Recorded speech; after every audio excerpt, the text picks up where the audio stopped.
Good morning everyone. Welcome to TSN the school. Myself Swati Mahavar.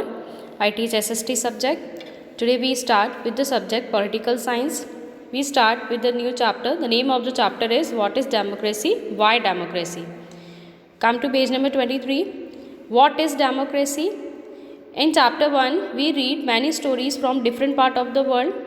Though these stories were discussed various government and organization, we called some of these democracies, others were described as non-democracies. Can you recall for each of these democracies something about the governments that were described as democracies? Chapter 1 जो है आपका इस syllabus के अंदर नहीं है, 2020-21 के session के अंदर चैप्टर 1 आपके नहीं है।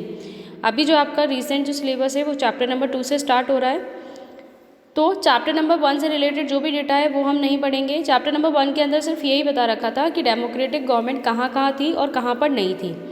अब जहाँ डेमोक्रेटिक गवर्नमेंट थी वहाँ के क्या कंडीशंस थे और जहाँ डेमोक्रेटिक गवर्नमेंट नहीं थी वहाँ के क्या कंडीशंस थे।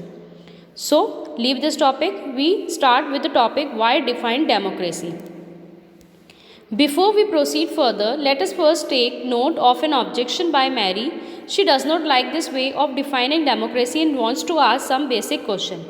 अब चैप्टर नंबर 1 के अंदर जो भी डिस्कशंस हुए थे वो मैरी को पसंद नहीं आया। मैरी ने कहा कि मुझे ये समझ में नहीं आया कि पहले तो आपने सिचुएशंस बताए कि कहाँ पर डेमोक्रेटिक गवर्नमेंट थे, कहाँ नहीं थे, वहाँ क्या सिचुएशन थे, उसके बाद में आप डेफिनेशन बता रहे हो इस चैप्टर के अंदर।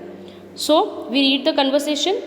Her teacher, Matilda, responds to her questions as other classmates join the discussion.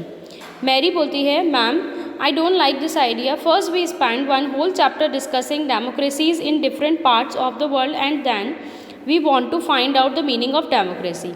I mean logically, shouldn't we have approached it the other way round? Shouldn't the meaning have come first and then the example? अब Mary ma'am को बोलती है कि ma'am, आपने जो previous chapter था उसके अंदर तो आपने ये बताया, एग्जांपल्स दिए कि किस कंट्री के अंदर डेमोक्रेटिक गवर्नमेंट था, फिर वहाँ का क्या सिचुएशन था, और अभी जो रिसेंट सेकंड चैप्टर है आप उसके अंदर बता रहे हैं व्हाट इज़ डेमोक्रेसी। तो पहले हम एग्जाम्पल पढ़ेंगे या पहले मीनिंग पढ़ेंगे? Ma'am says, I can see your point, but that is not how we reason in everyday life. We use words like pen, rain or love. Do we wait to have a definition of these words before we use them? Can come to think of it, do we have clear definition of these words? It is only by using a word that we understand its meaning. Ma'am says कि हम daily routine life के अंदर बहुत सारे words use करते हैं, तो क्या ज़रूरी नहीं है कि उन वर्ड्स का मीनिंग हमें पता हो? तो हमें मीनिंग पता होना भी ज़रूरी है। हम उन वर्ड्स को एग्जाम्पल्स के थ्रू यूज़ करते हैं, लेकिन हमें उन वर्ड्स का मीनिंग पता होना ज़रूरी है। But then why do we need definition?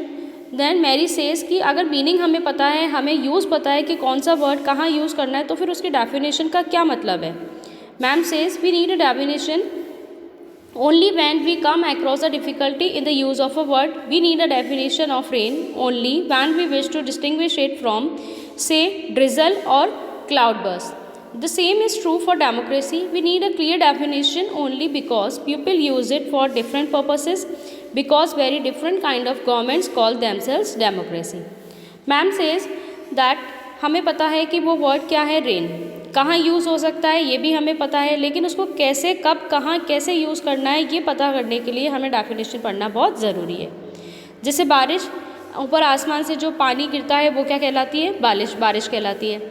लेकिन उसको ज़्यादा बारिश और कम बारिश हम कब बोलेंगे? जब हमें उसका मीनिंग पता होगा, पूरा अच्छा से हमको डेफिनेशन पता होगा, तभी हम बोलेंगे कि बहुत तेज़ बारिश हो रही है या फिर बारिश बहुत कम हो रही है। उसके बाद रिबैंक कन्वर्सेशन ज्वाइन करती है और बोलती है, but why do we need to work on a definition? हम डेफिनेशन पे वर्क क्यों करें? The other day you quoted Abraham Lincoln to us, democracy is a government of the people, by the people and for the people. We in Meghalaya always rule ourselves. That is accepted by everyone. Why do we need to change that?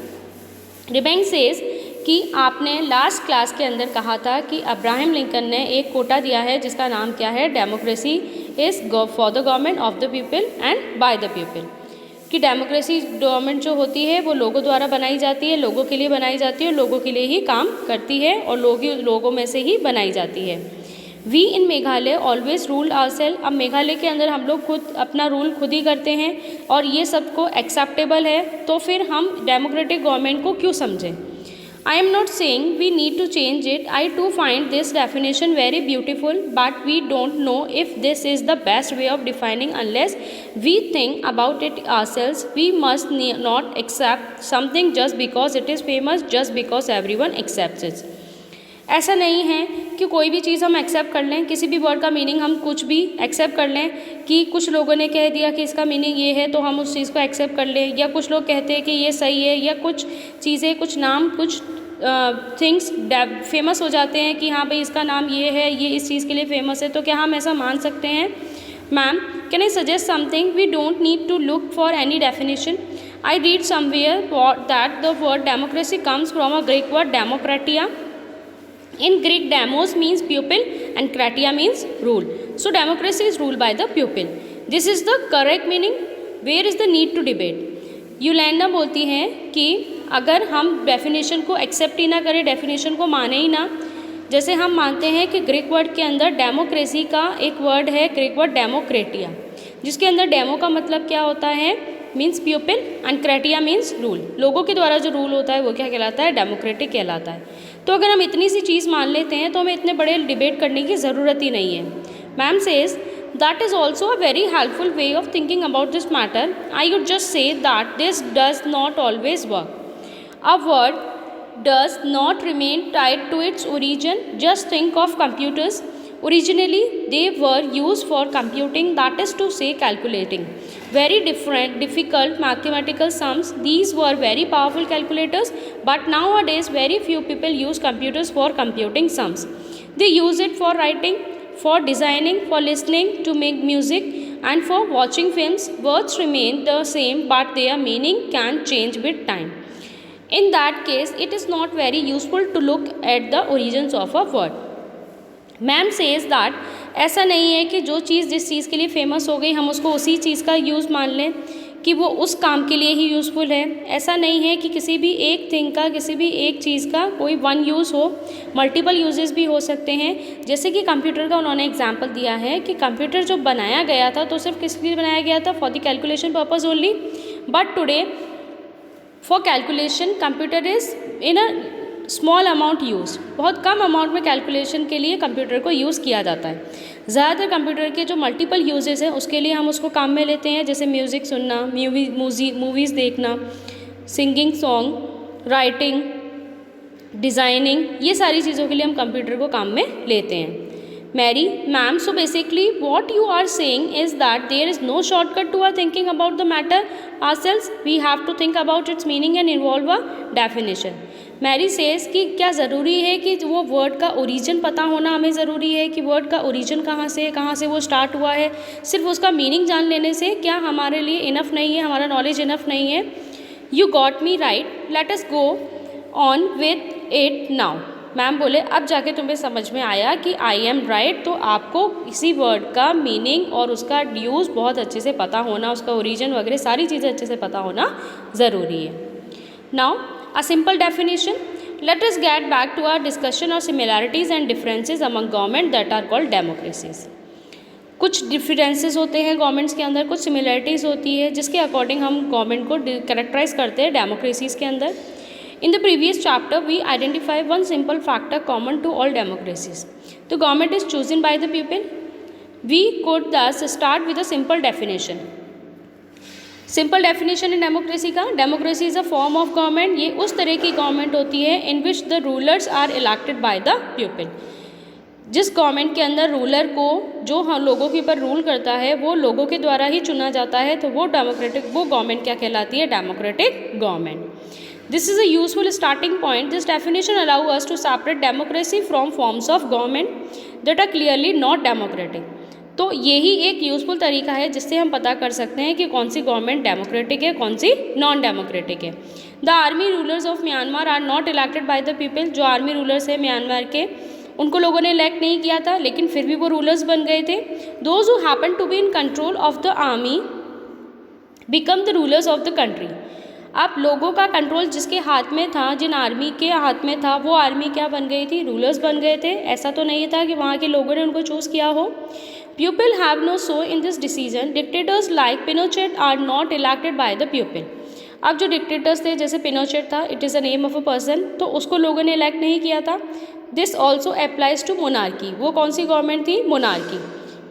Raja Rani का जो rule होता है, जब एक single ruler होता है उसके बाद उसका हेरिडिटेटरी चलता रहता है, ये तो वो सिस्टम क्या कहलाता है, monarchy system. The kings of Nepal and Saudi Arabia rule not because the people have chosen them to do so, but because they happen to be born into the royal family. अब जो नेपाल के king का जो system था, Saudi Arabia का जो system था, तो वहाँ पर क्या था, किंग्स के सिस्टम थे। किंग्स कौन बनता था, जो रिसेंटली बन गया जो, और उसके बाद में उसका जो बेटा बनेगा, फिर उसके बाद में उसका सन बनेगा। तो ये हेरिडिटेरी चलता रहता है और फैमिली मेम्बर्स ही इसके अंदर किंग बनते रहते हैं, लोग उनको चूज़ नहीं करते हैं।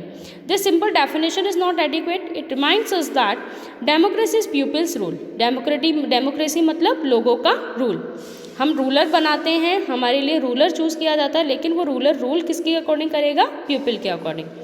But if we use this definition in an unthinking manner, we would end up calling almost every government that holds an election is a democracy. अब ऐसा भी नहीं कहा जा सकता कि जिस भी गवर्नमेंट ने इलेक्शंस करा दिए वो डेमोक्रेटिक गवर्नमेंट हो गई। That would be very misleading, as we shall find out in chapter number 4. Every government in contemporary world wants to be called a democracy. जो भी गवर्नमेंट है वो अपने आप को क्या बताती है, डेमोक्रेसी बताती है। Even if it not so, वो नहीं होती है, फिर भी अपने आप को डेमोक्रेटिक गवर्नमेंट बनाती है। That is why we need to carefully distinguish between a government that a democracy and one that pretends to be one. तो हम यही चीज़ अच्छे से पढ़ेंगे, उसको इसी चीज़ को डिस्टिंग्विश करेंगे कि कौन सी गवर्नमेंट डेमोक्रेटिक है और कौन सी डेमोक्रेटिक नहीं है। कौन सी गवर्नमेंट ऐसी है जो अपने आप को डेमोक्रेटिक गवर्नमेंट प्रिटेंड करती है, लेकिन रियलिटी टर्म्स के अंदर वो डेमोक्रेटिक गवर्नमेंट नहीं होती है। We can do so by understanding each word in this definition carefully and spelling out the features of a democratic government. Clear to you the topic, democratic and non-democratic government?